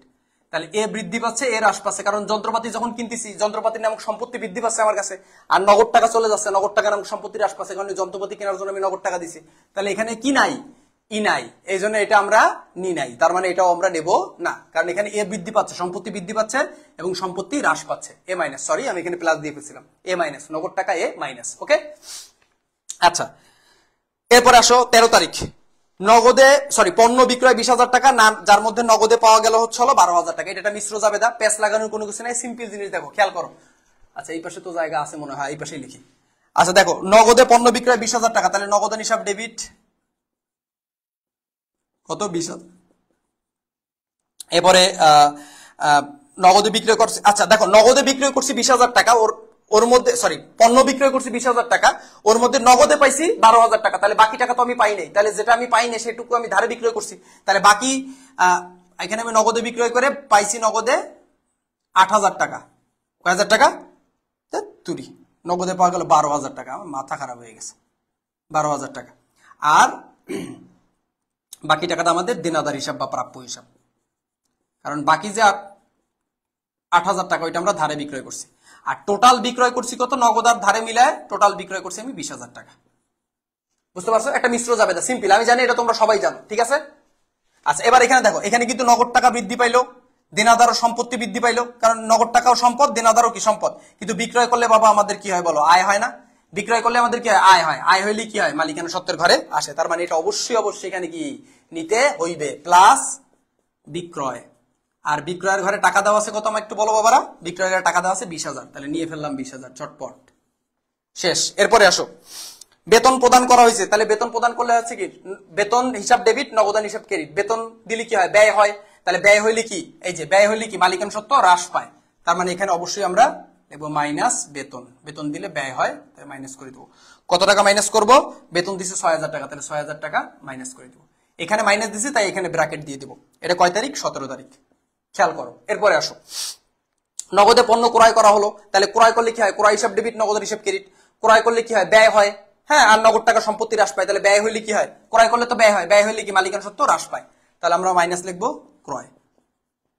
ক্রয় করলে ব্যয় হয়েছে, মালিকানা সত্ত্ব হ্রাস পাইছে, সো 4,000 টাকা এখান দিয়ে আমরা মাইনাস করে দিব। কত তারিখ এটা? 22 তারিখ আসবে এই অঙ্ক ইনশাল্লাহ, ঠিক আছে? 10% সুদে বিনিয়োগ করা হলো, বিনিয়োগ হিসাব ডেবিট, নগদান হিসাব ক্রেডিট। সো এখানে আর কোনো নেবার মতন আইটেম নাই, সো আমরা এখানে আর কোনো আইটেম নেব না। এবার আমরা এগুলো জাস্ট যোগ দিলেই হয়ে যাচ্ছে, কারণ বিনিয়োগ করলে বিনিয়োগ হিসাব ডেবিট আর নগদান হিসাব ক্রেডিট, সম্পত্তি বৃদ্ধি সম্পত্তি হ্রাস, এই দুইটার ভিতরেই এ আছে বা সম্পত্তি আছে, এই জন্য এটা আমরা নেই। আর বিনিয়োগের সুদের কাজ এখানে হবে না। আচ্ছা, তো আমরা যদি এখানে যোগ দেই তাহলে 51 আর 20 কত? 51 আর 20 হচ্ছে হলো 71,000। 71,000 থেকে 10,000 গেলে 6 আর 4 10, 10,000 গেলে কত থাকে? 61,000। আমাদের শীটে উত্তর দেওয়া আছে 61,000। জি, আই হোপ আপনারা বুঝতে পেরেছেন। আমাদের এই হচ্ছে গিয়ে হলো দুইটা সৃজনশীল, একদম খাতায় নোট করে রাখো, ঠিক আছে? স্যার বাকিতে ক্রয় করলে কি আসবে? জি, বাকিতে ক্রয় করলেও মালিকানা সত্ত্বে আসবে, বাকিতে ক্রয় করলেও মালিকানা সত্ত্বে আসবে, চেকের বিনিময়ে ক্রয় করলে মালিকানা সত্ত্বে আসবে, প্রাপ্য বিলের মাধ্যমে সরি ক্রয় করলে, হ্যাঁ প্রদেয় বিলের মাধ্যমে যদি ক্রয় করি সেটাও আসবে, মানে ক্রয় করলেই হইছে, ক্রয় করলেই সেটা ব্যয়। কারণ আজকে তুমি ক্রয় করছো, ধারে ক্রয় করছো, তোমার টাকা যায় না, কিন্তু ভবিষ্যতে তোমার টাকা যাবে, তার মানে ক্রয় করলেই ব্যয়। এখন আমার কথা হচ্ছে এই যে দুইটা আমরা কাজ করলাম, Jessore board 23, Dhaka board 23, Jessore board 23, Dhaka board 23, এই দুইটা অঙ্কে হাফেজ হয়ে যাবা। এবং প্লিজ বাবা আমার কথা কিন্তু আবার ডোন্ট টেক মি রং, যে আবার এগুলো তুমি বাসায় বসে মুখস্থ করে পরীক্ষা লেগেছো, হবে না। আমি কিন্তু প্রত্যেকটা সৃজনশীল করার পাশে তোমাকে বেসিক বুঝাই দিছি, বেসিক আলোচনা করছি। এই বেসিক গুলা খাতায় নোট করবা, এই দুইটা সৃজনশীল কমসে কম 3 দুগুণে 6 বার করবা। আই রিপিটেড 3 দুগুণে 6 বার, আমি আই রিপিটেড 3 দুগুণে 6 বার। যারা একটু দুর্বল আছো, তুমি 10 মার্ক 100% কমন পাইতে যাচ্ছ, তুমি 10 মার্ক 100% কমন পাইতে যাচ্ছ, তুমি 10 মার্ক 100% কমন পাইতে যাচ্ছ। আচ্ছা তোমরা অনেকে স্ক্রিনশট নিতে চাচ্ছ, জাস্ট আমি একটু ধরে নিলাম, তোমরা স্ক্রিনশট নিয়ে নিতে পারো, সমস্যা নাই। এই যে আমি ধরে দিছি, তোমরা স্ক্রিনশট নিয়ে নিতে পারো। এই যে এই দুটো প্রশ্ন আমি সমাধান করাইছি, ঠিক আছে? তোমরা একটু স্ক্রিনশট করে নিতে পারো, কোনো প্রবলেম নেই।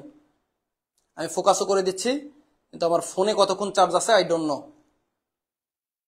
উদ্বৃত্ত না নামালে নাম্বার কাটবে, টেবুলার সাথে উদ্বৃত্ত নামাতে হবে। ওকে ডান। ওকে এবার আসো আমরা একটু সময় নিয়ে নিচ্ছি, তোমাদের কাছে একটু সময় নিয়ে নিচ্ছি। আমি নামাজের বিরতি আছে, যেহেতু এর মাঝখানে আমরা ফোনটাও চার্জ করে ফেলবো। আমি 9টার সময় তোমাদের ক্লাসে আসতেছি, আজ রাত 9টায়। ওকে আজকে সারা রাত যদি পড়ানো লাগে পড়াবো। আমি 9টার সময় ব্যাংক সমন্বয় বিবরণী নিয়ে আসতেছি, আমি 9টার সময় ব্যাংক সমন্বয় বিবরণী নিয়ে আসতেছি। 4টা সূত্র, আমি একটু পরে ক্লাসে এসে জিজ্ঞাসা করবো ব্যাংক সমন্বয় বিবরণী 4টা সূত্র। নগদান বিরোধী ব্যাংক জমা বেশি থাকলে প্লাস, কম থাকলে মাইনাস। নগদান বিরোধী ব্যাংক জমা একটু বেশি থাকলে মাইনাস, কম থাকলে প্লাস। ব্যাংক বিবরণী ব্যাংক জমা বেশি থাকলে মাইনাস, কম থাকলে প্লাস। ব্যাংক বিবরণী ব্যাংক জমা একটু বেশি থাকলে প্লাস, কম থাকলে মাইনাস। এই 4টা সূত্র আমি একটু পরে এসে তোমাদের জিজ্ঞাসা করবো, খাতায় নোট করবা, খেলা হবে। সূত্র দিয়ে কেমনে ব্যাংক সমন্বয় বিবরণী সব থেকে সহজে করা যায়, ব্যাংক সমন্বয় বিবরণী বস বানাই দেবো এক ক্লাসে। 2টা সৃজনশীল আসবে ইনশাল্লাহ। 9টার সময় দেখা হচ্ছে, আসি, বেঁচে থাকলে দেখা হচ্ছে। আসসালামু আলাইকুম। আজানের টাইম হয়ে গেছে, আল্লাহ।